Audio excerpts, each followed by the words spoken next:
Siz ilk ne zaman içinizdeki diğer kişiyi fark ettiniz? Olmak istemediğiniz insanlarla birlikteyken mi?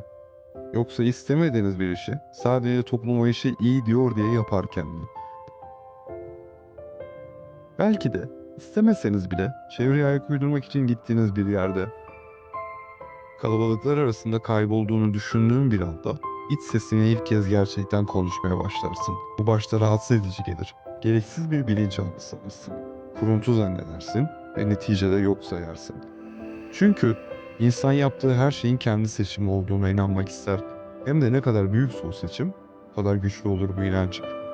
Ama içten içe sorgulayan o kişi bir gün o sesten kaçamaz. Ve o anda iki ihtimal başlar. Ya o sesi susturur, mutsuz bir yaşama esir olursun ya da kendi istediğin bir yol için küçük de olsa adım atarsın. Peki sen hangi taraftasın?